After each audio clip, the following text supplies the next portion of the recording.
हृदय रूपी सिंहासन पर विराजमान प्रभु को दर्शन का प्यार भरा प्रणाम। एक ऊंची पहाड़ी पर एक मॉन्क अपने बहुत सारे शिष्यों के साथ रहते थे। एक बार अचानक वहाँ एक घायल शेर आता है। मॉन्क को शेर पर दया आती है और वो शेर की मरहम पट्टी करते हैं। शेर को आश्रम का वातावरण इतना अच्छा लगता है कि वो मॉन्क के पास ही रह जाता है। ठीक होने के बाद भी मॉन्क और शेर में कुछ अजीब रिश्ता बन जाता है, प्यार का। दोनों एक दूसरे की आंखों में प्यार से देखते हैं, लेकिन शिष्यों को ये बात बिल्कुल पसंद नहीं आती है। शिष्यों को लगता है कि ये जंगली है, न जाने कब पलट देगा। लेकिन मॉन्क को शेर पर पूरा विश्वास था। धीरे धीरे धीरे सबका दिल जीत लेता है शेर अपने प्यार से, और आश्रम के वातावरण में भी घुल मिल जाता है। बस एक बार जंगल में चरने जाकर जो मन आए खाकर वापस आश्रम में बैठ जाता था, और इसी तरह बहुत दिन बीत रहे थे। आश्रम में एक गधा था, उसे खाना पानी कम मिलता था, तो मॉन्क ने शेर से कहा कि तुम गधे को भी जंगल ले जाया करो, वो चर लेगा, तुम उसकी निगरानी रखना, ध्यान रखना। शेर दूसरे दिन से गधे को लेकर जंगल जाता है। ऐसे ही कुछ दिन बीतते हैं। अचानक एक दिन शेर सोया होता है और चोर गधे को ले जाते हैं।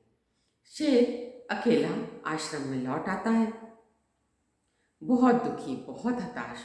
उसे लगता है कि उसने मॉन्क का विश्वास तोड़ा, पर वो क्या कर सकता था। चुपचाप आश्रम में लौट जाता है।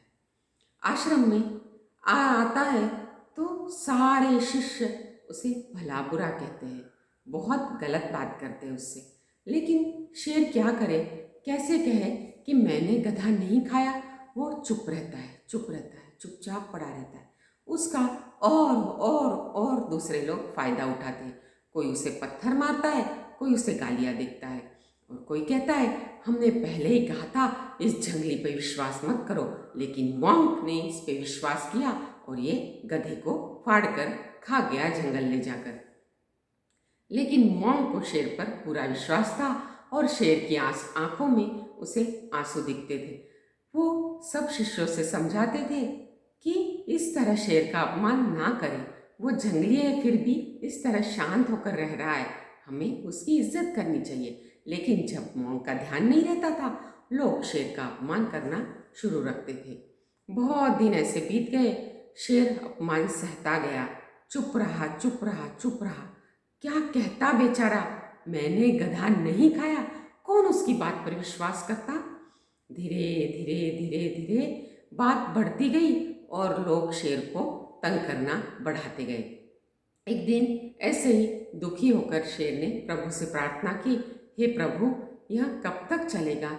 मैं निर्दोष और इन लोग मुझे दोषी समझ रहे हैं, इसमें से कैसे रास्ता निकले?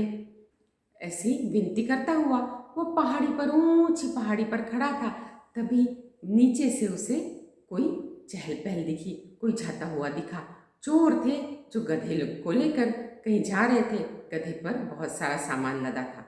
शेर टूट पड़ा उन चोरों पर, और चोर दौड़ते दौड़ते दौड़ते मॉन्क के चरणों में आ गए और विनती की, हमें शेर से बचाओ।